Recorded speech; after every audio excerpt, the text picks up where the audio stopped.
Hello and welcome. For those of you who don't know me, my name is Kim Hyde. I'm delighted to be interviewing another one of our amazing awakened authors. Welcome, Kim Hyde. Hi, Gavin. It's lovely to be here. Yes, Kim, it is my honour to be interviewing you. So, Kim, you recently wrote a chapter in a multi-author book called Resilience, Turning Struggle into Strength, which is being published really soon. And I know that we're all really excited about that. But can you tell us what the topic of your chapter is about? The topic of my chapter is about my experience of childhood adversity. Okay, great. Thanks for sharing that. So, Kim, as a result of your childhood adversity experience, can you tell us, what was the adversity or the hardship or, the things that you needed to face and overcome? Sure. In my experience, for me, the things were the death of my mother when I was quite young, after a fairly lengthy illness, that I really was too young to be aware that she was ill. So that her passing and the stress and difficulty that created in my life, and the life of my immediate family, which led to my brother having difficulties through that. And so the outcome of that was having to navigate sibling incest, which created a very difficult environment for me in my home, that I wasn't safe in my home, and I had to navigate that and be on guard all the time, and protecting myself at all times in my home. I know your story because we're husband and wife, but Mhm. it really moves me, and I really want to acknowledge your courage and your bravery and even the space of vulnerability that it must take for you to be able to be willing and open to share this experience. I just really want to acknowledge you for that. So, Kim, can you tell us why is it important now for you to share this story? It's important to me now, well, for a couple of reasons. One was probably for my own healing and to overcome the walls of rejection that I felt, or shame and guilt that I felt about that, to overcome those things. But more recently, I've come to the recognition that people that have adversity in their childhood, it's found that this is strongly linked to those people then experiencing chronic illness later in life.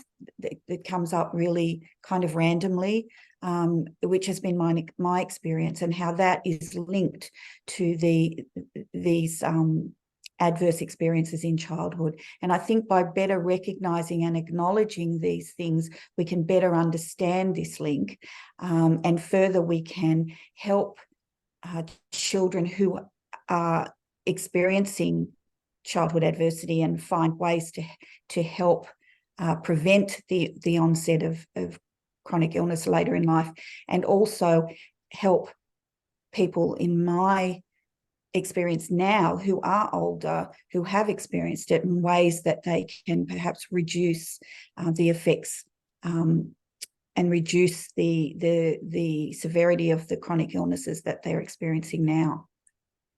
So it seems that link that you found has opened up a bit of a pathway for you to Yeah. have a greater understanding of that. So, Yes. Yeah. so thanks for sharing that. I really appreciate it, and I'm sure that the people watching and that will be reading the chapter will appreciate that as well. So, um, so Kim, what do you think, or what would you hope is possible for someone that reads your chapter? Well, I would hope that, firstly, that they would feel some connection, or some acknowledgement or recognition of where they're at, and perhaps to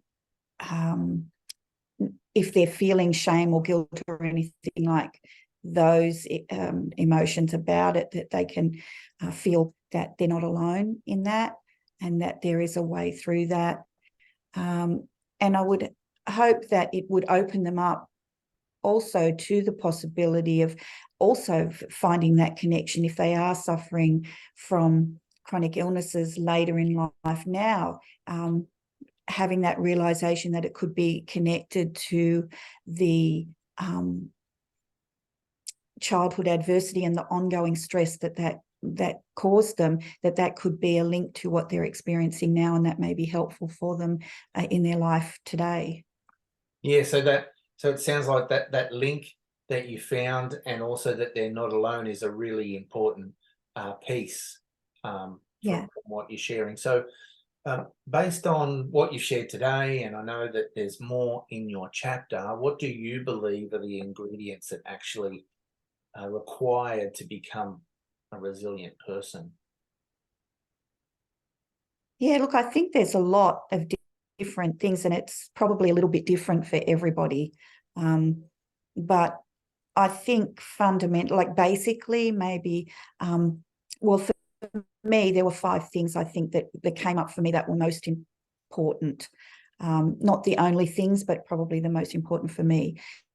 And that was the first one, finding a sense of meaning, just some sort of practical teaching, spirituality, religion, something that gives a broader perspective on life, that gives you that viewpoint of a bigger picture, and that can be many different things for many different people.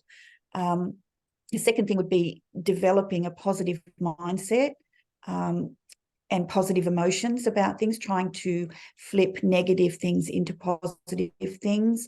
That's been really a game changer for me. I think being able to flip things and turn them into a positive, and developing an attitude of gratitude, as they say, is very helpful, I think, in creating a happier life. Thirdly, I think finding a source of constant support is really important.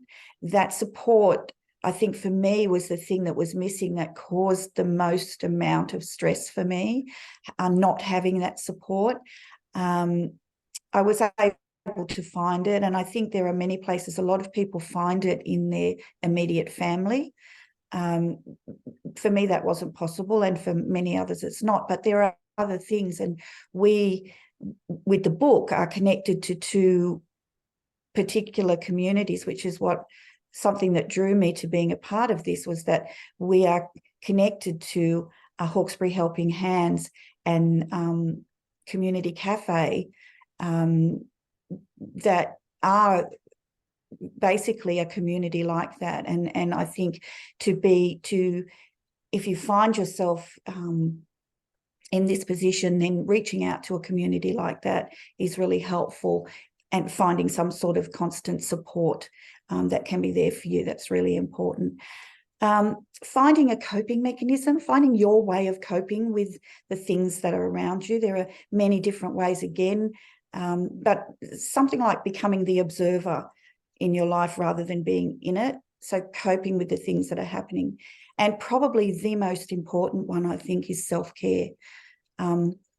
Your physical well-being, looking after yourself and paying attention to your body and what's happening, and the care that it needs, and giving it that care, I think, is the most important thing.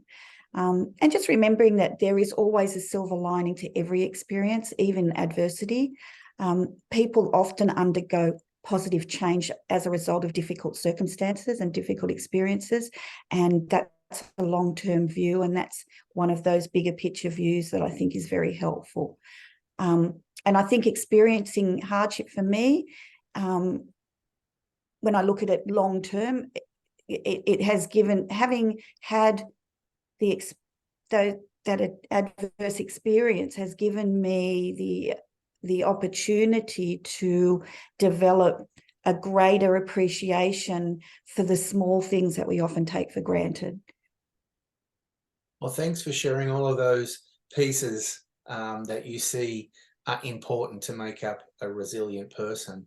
And so what I wanted to say just in finishing off is, from my heart to your heart, I'm so proud of you. Try not to get too emotional. But I know that your chapter is going to make a huge difference and a ripple of change, and you know, for everyone that reads it. And I really urge everyone to purchase this book. And I know I'm being biased here, but you know, in your chapter, and I know all the, well, maybe I shouldn't be biased, but I'm like, I know that your chapter is a powerful one amongst all the other powerful ones. So there are many powerful chapters within the book, and many very wonderful experiences that are shared in the book. And I think, yeah, it's well worth the read. Not just if you are experiencing that, for sure, if you are experiencing difficulty, it's really wonderful to hear other people's experience and see that they've moved through it. But also, if you're wanting to connect and help others, which I think is a really great thing too. And I think as a community, we need to be doing more of this, opening up to those that need our support and help, and giving it to them. yeah, absolutely. So thanks for your time. I appreciate it. So looking forward to the launch of this book, and for you, you know, watching you grow as well as all the other authors.